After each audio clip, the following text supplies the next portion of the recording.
Assalamualaikum warahmatullahi wabarakatuh. Perkenalkan, nama saya Dina Lestari dan saya Vina Khairunisa. Di sini kami akan presentasikan hasil dari laporan eksperimen 3 yang berjudul kecepatan cahaya di udara. Yuk kita mulai. Tujuan dari percobaan ini yaitu kecepatan cahaya di udara. Nah, dasar teorinya yaitu cahaya merupakan salah satu dari gelombang elektromagnetik. Namun, berdasarkan teori kuantum, cahaya merupakan gelombang elektromagnetik yang merambat dalam suatu medium vakum. Karena cahaya merupakan gelombang elektromagnetik yang dirambatkan, maka gelombang memiliki energi yang dikandungnya. Dengan kemampuan ini, cahaya memiliki kecepatan. Pada tahun 1632, Galileo bertanya berapakah besar kecepatan cahaya. Dengan berbagai fakta yang ada, ia dan asistennya melakukan percobaan menghitung besar kecepatan cahaya. Mereka berdiri di puncak bukit yang berbeda dan masing-masing memegang lentera yang tertutup. Ketika Galileo membuka penutup dan asistennya melihat kilat, maka asistennya segera membuka penutup lenteranya juga. Dan juga pernah melakukan percobaan dengan menempatkan suatu alat bantu di bukit, sedangkan Galileo berada di atas bukit lain dan menghitung cahaya yang menyambar di bukit itu. Namun semua itu gagal karena puncak tersebut terlalu dekat. Nah, jadi hasil percobaan diperoleh bahwa waktu perjalanan cahaya lebih kecil dari waktu reaksi manusia sehingga gagal menentukan laju cahaya. Nah, pada tahun 1676, oleh Romer, astronot dari Denmark, membuat beberapa pengamatan mengenai laju cahaya, yaitu melalui gerakan bulan Jupiter. Ia mendapatkan laju cahaya sebesar 2 kali 10⁸ meter per sekon. Nah, kurang lebih 50 tahun kemudian, James Bradley, astronom dari Inggris, membuat pengamatan astronom berdasarkan perhitungan kecepatan cahaya dari perubahan posisi bintang yang diakibatkan oleh pergerakan orbit bumi mengitari matahari. Nah, dan mendapatkan nilai sebesar 3 kali 10⁸ meter per sekon. Kemudian di tahun 1849, Hippolyte Louis Fizeau, seorang fisikawan Prancis, menggunakan percobaan dengan menyalakan seberkas cahaya di roda bergigi yang berputar cepat. Dengan sebuah cermin dipasang sejauh 5 mil untuk memantulkannya kembali ke sumber cahaya.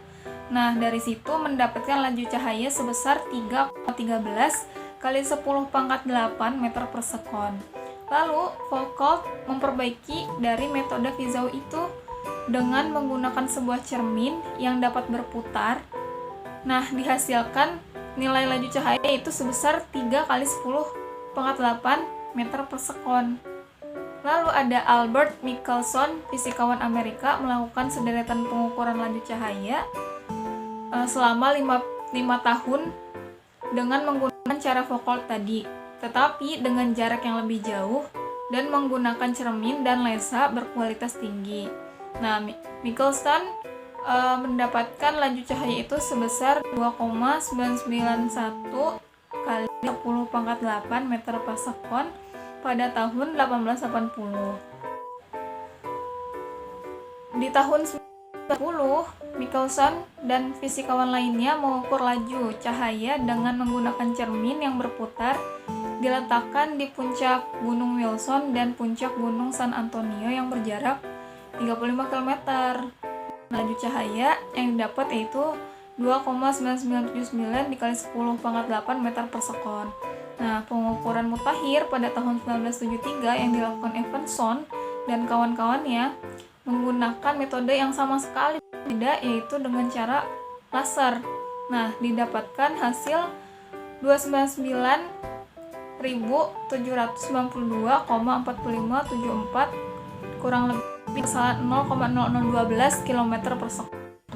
Nah, pengukuran laju cahaya secara tidak langsung yang dilakukan pada tahun itu prinsipnya mengikuti persamaan, yaitu jarak tempuh dibagi waktu tempuh. jarak tempuhnya yang diukur dengan menggunakan mistar secara langsung, dan waktu tempuh menggunakan beda fase yang ditunjukkan oleh dua gelombang cahaya laser pada osiloskop. Dengan persamaan beda fase yaitu T2 per T2 dikurangi T1 per T1. Bisa dilihat dengan hasil akhir yaitu delta T sama dengan beda T. Jarak total yang ditempuh cahaya yaitu X, di mana L1 ditambah L2, yaitu L1 merupakan jarak dari emitter ke cermin pemantul, dan L2 itu jarak dari cermin pemantul ke receiver. Nah, setelah itu bisa menggunakan persamaan operasional untuk menentukan cepat rambat cahaya dengan persamaan tersebut. Nah, jika berkas sinar laser yang berasal dari pemancar atau emitter diarahkan ke cermin pemantul dengan panjang lintasan L1 oleh cermin sinar tersebut dipantulkan ke penerima atau receiver dengan panjang lintasan L2 dan selang waktu delta T, maka osiloskop menangkap kedua gelombang cahaya, yaitu gelombang pertama dibentuk ketika cahaya laser dipancarkan oleh emitter. Gelombang kedua dibentuk beberapa saat setelah cahaya laser berjalan melalui lintasan optiknya, yaitu dari emitter ke cermin pemantul dan diterima oleh receiver. Nah, dua gelombang yang dibentuk pada waktu yang tidak bersamaan ditampilkan oleh osiloskop dengan beda fase tertentu yang tergantung pada panjang lintasan optik cahaya laser tadi. Alat dan bahan pada percobaan ini yang pertama itu ada transmitter sebagai pengirim sinyal, receiver sebagai penerima sinyal, cermin pemantul untuk mengubah jarak antara transmitter dengan receiver, power supply untuk pembangkit tegangan, kabel konektor untuk meneruskan arus listrik, osiloskop sebagai digunakan untuk membaca sinyal, dan penggaris yaitu untuk mengukur jarak antara transmitter dengan cermin pemantul dan jarak antara cermin pemantul ke receiver. Prosedur percobaan yang pertama itu menyiapkan alat dan bahan percobaan, yang kedua merangkai alat pada gambar yang tertera di samping, yang ketiga menghubungkan emitter dengan receiver pada osiloskop dan ground, yang keempat menyalakan emitter, receiver, dan osiloskop, yang kelima mengarahkan berkas sinar laser dari emitter ke cermin pemantul, yang keenam mengatur posisi cermin pemantul sampai batas sinar laser yang dipancarkan emitter tepat di tengah cermin dan sinar laser dapat terpantul ke receiver.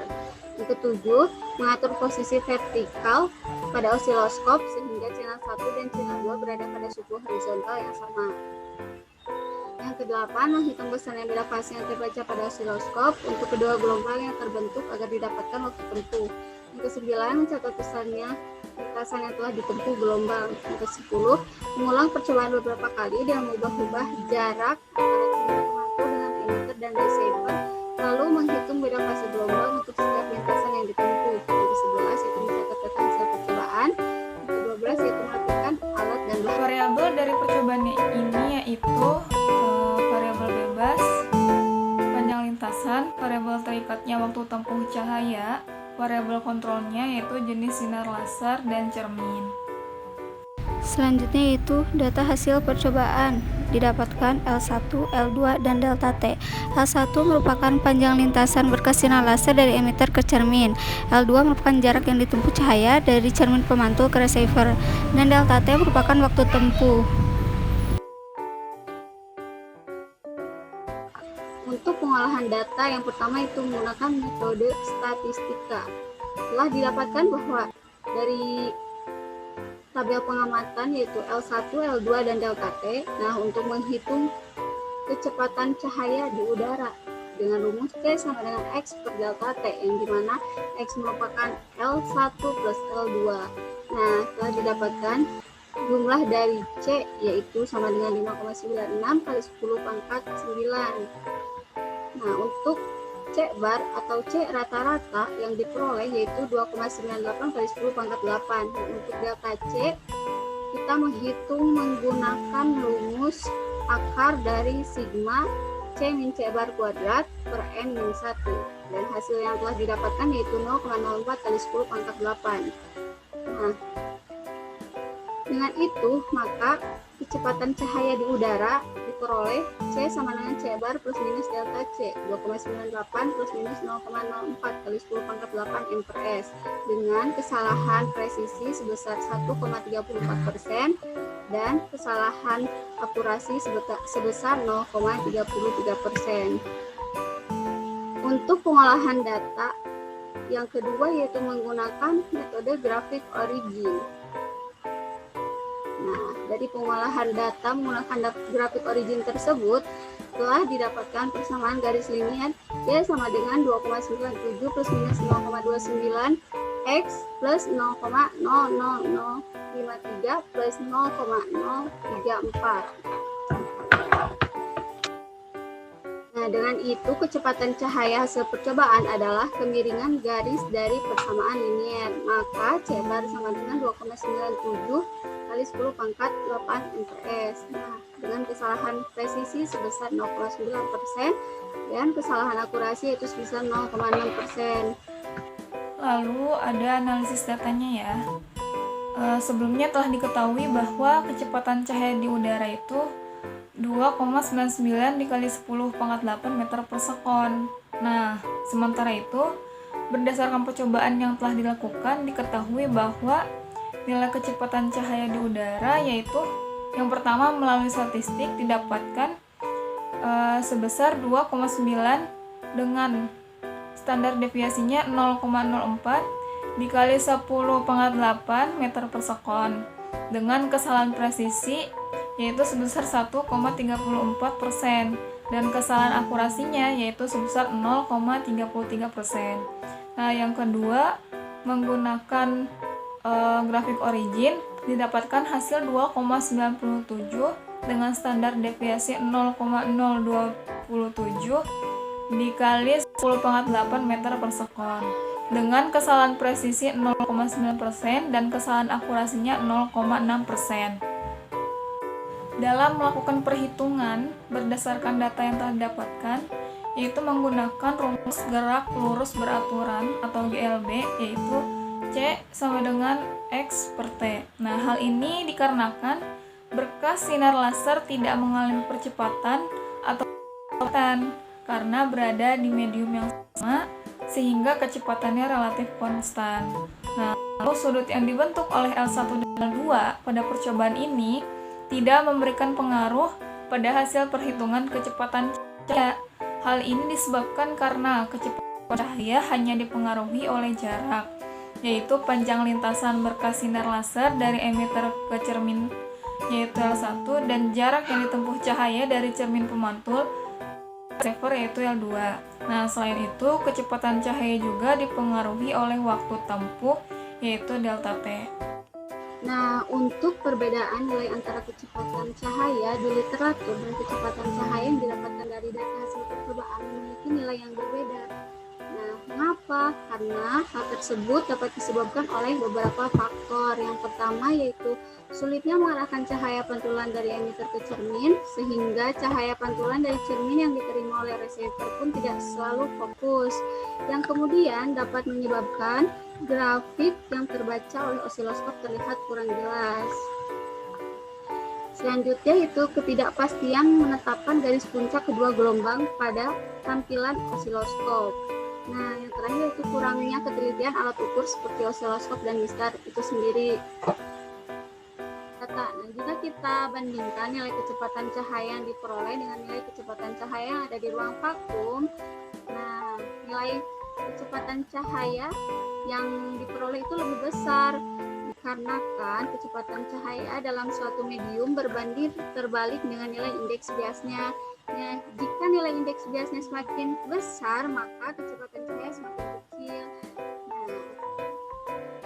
Nah, dan jika nilai indeks biasnya semakin kecil, maka kecepatan cahaya semakin besar. Oleh karena itu, pada ruang hampa cahaya akan lebih cepat merambat dibandingkan di udara, karena pada ruang hampa indeks biasnya lebih kecil dibandingkan dengan indeks bias yang ada di udara. Nah, apakah alat set yang digunakan dalam percobaan ini dapat digunakan untuk mengukur kecepatan cahaya di medium lain? Jawabannya, alat set yang digunakan untuk mengukur kecepatan cahaya pada percobaan itu tidak bisa digunakan untuk menentukan kecepatan cahaya di medium lain seperti gelas atau kaca, air, dan medium lainnya, karena medium-medium tersebut memiliki kerapatan dan indeks bias yang berbeda. Oleh karena itu, untuk percobaan selanjutnya, lebih baik dipastikan bahwa berkas sinar laser sudah fokus serta sudah terarah terlebih dahulu dengan baik ke cermin pemantul. Lalu, usahakan agar berkas sinar tepat jatuh di receiver sehingga grafik yang terbaca pada osiloskop lebih jelas dan tidak berubah-ubah. Berikut kesimpulannya. Berdasarkan hasil perhitungan dan analisis, dapat disimpulkan bahwa nilai kecepatan cahaya di udara yang didapat dari hasil percobaan yaitu yang pertama, besar kecepatan cahaya yang diperoleh dari hasil perhitungan dengan metode statistik sebesar 2,9 dikali 10 pangkat 8 meter per sekon dengan standar deviasi 0,04 dan kesalahan akurasinya sebesar 0,33%. Nah, yang kedua, dengan metode origin mendapatkan kecepatan cahaya sebesar 2,97 kali 10 pangkat 8 meter per sekon dengan standar deviasi 0,027 dan persentase kesalahan akurasi sebesar 0,6%. Sekian dari kami, terima kasih. Wassalamualaikum warahmatullahi wabarakatuh.